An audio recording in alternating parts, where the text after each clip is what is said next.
You can take a great song and make a hit with a mediocre artist, a chicken. I can take a great song and make a hit with a chicken. A chicken's probably taking it a bit far. Maybe not, but soul Svengali Dick Griffey did invent one of the 80s top soul dance acts. Shalamar looked like a band out of Los Angeles, sound like a band out of Los Angeles, completely manufactured unit.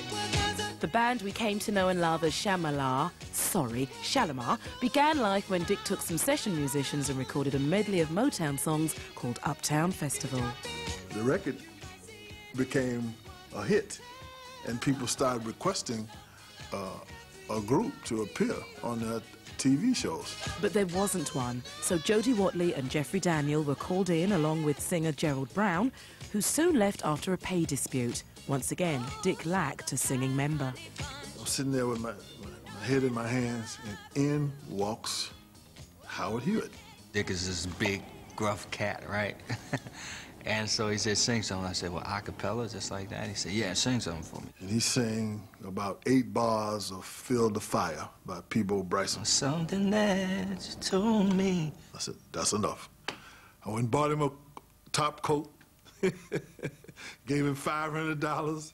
Monday, I was in front of a TV camera, lip-syncing to a song that I didn't even sing. A long time we stayed together, been through the roughest weather, you and I. So there you have it, 2 good-looking dancers and a Billy Crystal look-alike miming. Forget the Fab 4, and here's the joke, this is the Prefab 3. We just knew from the audience response that Jeffrey and Jody were very popular, and they had a unique style. They had a look, of course.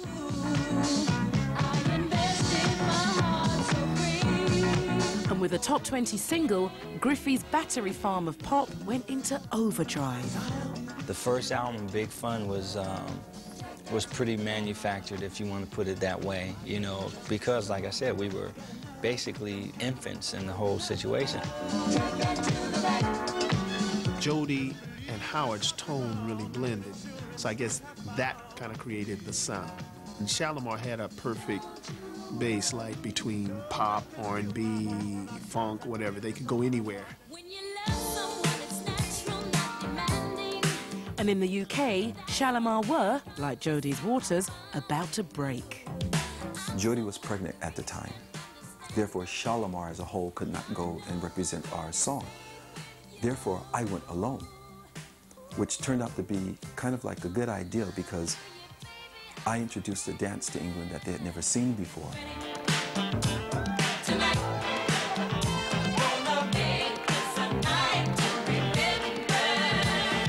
People thought a rope was pulling me. They thought like I had oil on the floor. They thought I had wheels on my shoes. People just couldn't understand what was going on. Jeffrey Daniels was such a unique entertainer. He came along with something that was very innovative at the time. UK youth just locked into this guy, and he was the man. It wasn't just the UK's youth who jumped on the body-popping bandwagon. The odd superstar did too.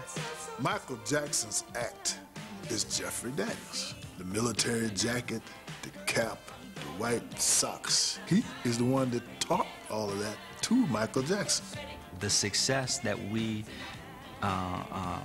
experienced over and have experienced and still experience now over in England is basically because of Jeffrey's dancing. A 4th member joined briefly for this Jim Will Fix It performance, but she left soon after, claiming the band's success had gone to their heads. It didn't take Shalamar long to come from being extras in the Soul Train dance crowd and Howard Hewitt being dragged along as well as the good singer to becoming Hollywood superstars in their own minds. After a fight between Jody and Howard in a London hotel, the writing was on the wall for Shalamar. But it got to the point where they wouldn't even ride to the studio together in the same limo, and, you know, they were shouting insults to each other throughout the hotel. They spoke with each other after that, but to this day it's still uneasy. But the question still remains, did they fulfill their full potential? If Shalamar hadn't broken up when we did break up, I think we would have come out to be one of the biggest groups in history. He's right, you know. Did Led Zeppelin get the Harvester ad? Well, did they? Shalamar was out of control from from the time they got their first hit. Jody went on to a successful solo career and won a Grammy, while Jeffrey body-popped his way to B-celebrity status. Howard persevered with an ailing Shalamar, but they got back together for one last hit with Babyface.